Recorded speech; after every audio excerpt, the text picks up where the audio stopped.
ನಮ್ಮ ಹಳ್ಳಿನಲ್ಲಿ ಒಂದು ಗಾದೆ ಇತ್ತು, ಮನುಷ್ಯ ಸುಖವಾಗಿರೋದು ಅಂದ್ರೆ ಇಷ್ಟೇ, ಬಿಸಿ ಮುದ್ದೆ ಬಸ್ಸಾರು, ಒಳೆ ಮಳ್ಳು, ವಂಗೆ ನೆಳ್ಳು, ಸಗ್ಗ ಸುಳ್ಳು.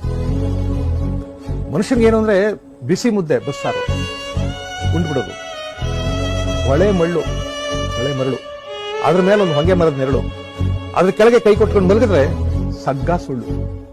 ಸುಖ ಅನ್ನೋದು ಇಷ್ಟು ಸರಳವಾಗಿತ್ತು, ನಾವು ಅದನ್ನ ಕಾಂಪ್ಲಿಕೇಟ್ ಮಾಡ್ಕೊಂಡ್ವಿ, ಈಗ ಕಷ್ಟ ಮಾಡ್ಕೊಂಡ್ವಿ ಸುಖ ಅನ್ನೋದನ್ನ. ಆಮೇಲೆ ಎಲ್ಲರೂ ಸುಖನೇ ಬೆನ್ನತ್ತು ಹೊರಟಿದ್ದಾರೆ, ಸಿಗ್ತಾನೆ ಇಲ್ಲ ಅದು. ನಾನೊಂದು ಕಾರ್ ತಗೋತೀನಿ, ತುಂಬಾ ಚೆನ್ನಾಗಿದೆ ನನ್ನ ಕಾರು, ರಾತ್ರಿ ಮಧ್ಯರಾತ್ರಿಲೂ ಎದ್ದೊಂದ್ಸಲ ನೋಡ್ತೀನಿ, ಎಂಥ ಕಾರ್ ನೋಡಿ ಆಗ್ಬಿಟ್ಟೆ ನಾನು ಅಂತ. ಆದ್ರೆ ನನ್ನ ಕಾರ್ ಪಕ್ಕದಲ್ಲಿ ನನಗಿಂತ ಇನ್ನೊಂದು 10-20 ಲಕ್ಷ ರೂಪಾಯಿ ಹೆಚ್ಚಿನ ಕಾರ್ ಬಂದು ನಿಂತ್ಕೊಂಡ ತಕ್ಷಣ ನನ್ನ ಕಾರ್ ಕೆಟ್ಟ ಕಾಣ್ ತಕ್ಷಣ ಆಗ್ಬಿಡ್ತಾರೆ. ಅಯ್ಯೋ ಏನಪ್ಪ ಪುಣ್ಯಾತ್ಮರು ಹೆಂಗಿದ್ದಾರೆ, ನಾವು ನೋಡ್ರಿ ಬಡವರು ಅಂತ ಅನ್ಕೋತೀವಿ. ಹಾಗಾಗಿ ಪ್ರತಿ ಕ್ಷಣ ನಮ್ಗೆ ಈ ಜಗತ್ತು ನಾನು ಬಡವ, ನಾನು ಅಜ್ಞಾನಿ, ನನ್ನ ಬದುಕು ನೀರಸ ಅಂತ ಅನ್ಸೋಕ್ ಶುರು ಮಾಡಿದೆ. ಸುಖ ಅನ್ನೋದು ಸರಳವಾದ ಸಂಗತಿಗಳಲ್ಲಿವೆ, ಖರ್ಚಿಲ್ಲ, ಅದಕ್ಕೆ ಖರ್ಚಿಲ್ಲದೆ ಹುಡುಕಬೇಕು. ನಮ್ಗೆ ಯಾರೋ ಒಬ್ಬ ದಾರ್ಶನಿಕ ಹೇಳಿದ ಮಾತು, ಖರ್ಚಿಲ್ಲದೆ ಇರೋ ಸುಖ ಬಹಳ ಇವೆ ಪ್ರಪಂಚದಲ್ಲಿ. ಈಗ ಆಕಾಶ ನೋಡ್ತೀರಿ, ಸುಂದರವಾದ ಆಕಾಶ, ಹಸಿರು ನೋಡ್ತೀರಿ, ಕಣ್ ತುಂಬುವಂತ ಹಸಿರು, ಬಾಡಿಗೆ ಕೊಡ್ಬೇಕಲ್ಲ ನೋಡೋಕನ್ನ? ಇಲ್ಲ, ನೋಡ್ಬೇಕು ಇಲ್ಲ ಅಲ್ವಾ?